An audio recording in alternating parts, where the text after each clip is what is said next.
So I was using this stuff for 10 years before I got into psionics.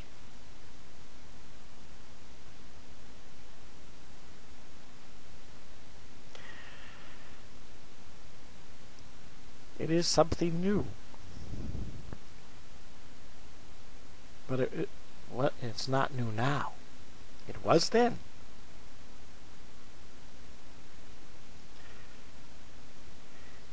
April of 1977.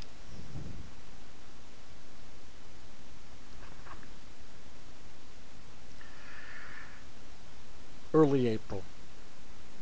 Had nothing better to do with my time. And I had gotten a copy of a magazine put out by Llewellyn called Gnostica. It only ran about 7 issues. It was actually a very good magazine. Pity it wasn't printed on better paper. But anyway, it had an article in it called Electronic Talismans. It was about radionics. Now, I had known about radionics for some years. I actually first encountered it when I was like 17, I think. A little book called Powers That Be. Well, the book itself was one of these cheap little paperbacks that they put out a lot of in the mid-1960s, and it was mostly, the stuff was concerned with healing. I was 17 years old. What the hell did I care about healing for? I wasn't sick. No one around me was sick. And the equipment in it seemed very complicated and expensive and just really out of range. I didn't bother to read the appendix of the book. If I had, it had a description of the interior of one of these boxes, and I could have built one then. The fact is, I could have built a radionic transmitter when I was 13. Except when I was 13, I didn't know about radionics. Perhaps the world is better off because of that.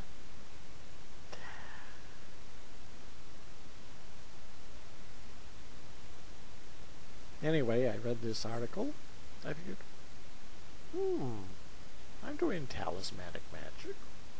This looks interesting. And this device they describe, I actually can build. And so I did.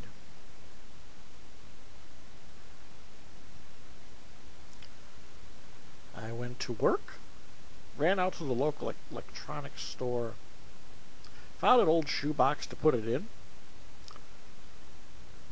started building about 11 o'clock in the morning, and by 1 o'clock in the afternoon I had my first radionic box, a helmet, which was basically a glorified head electrode to plug into it, and a detector pad.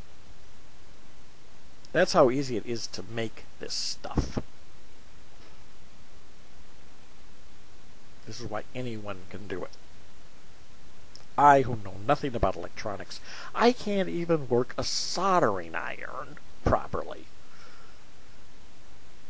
And I did it. And the world changed. At least my world changed. I mean, everything that could go wrong did. I don't ascribe it to this. It was just things sort of were reaching a crescendo when they did just sort of fall apart at that particular point in my life. I think, all I've got left is this box with dials on it and a thing to put on my head.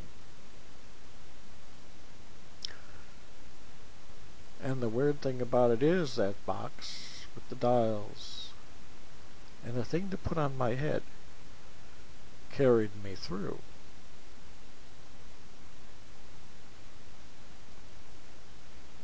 The world changed. Psionics changes things. It changes the person who uses it.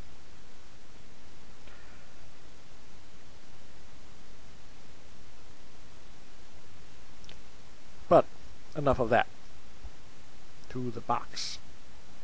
If you will bear with me, I will get one.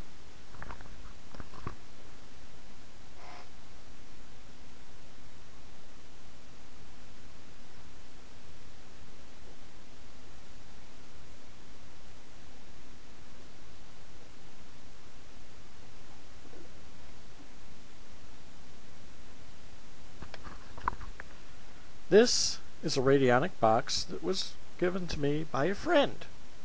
It's essentially based on one of my patterns, though. You will take a look at it.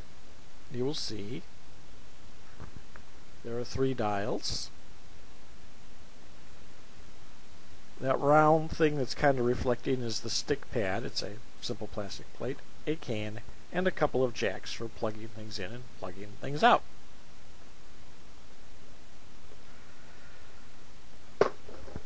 Clunk. That was me dropping the radionic box. Give you an idea how hardy these things are. You can drop them. I don't know if the wiring shows very well in this. Not really. But as you can see, the insides are very, very simple.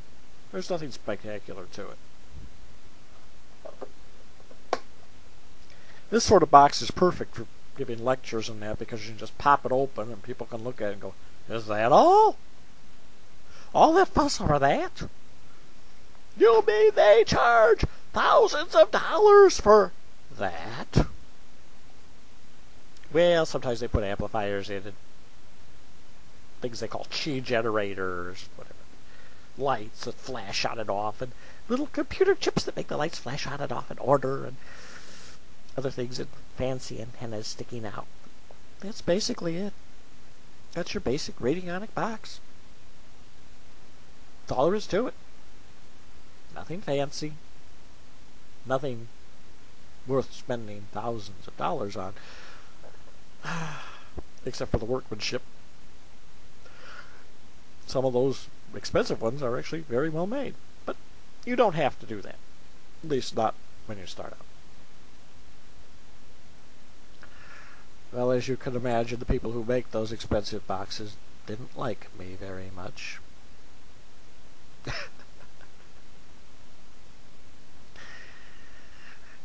That's their problem, not mine. From the box, I went on to a thing called a psionic amplifying helmet. Psionic amplifying helmet is kind of a weird thing to describe. You have the electromagnetic field around your body. You have an electromagnetic field around your head. Everything that works psychically goes through this electromagnetic field. It's all over you. You add a little tiny magnetic field, it seems to boost it. You add other things to the magnetic field.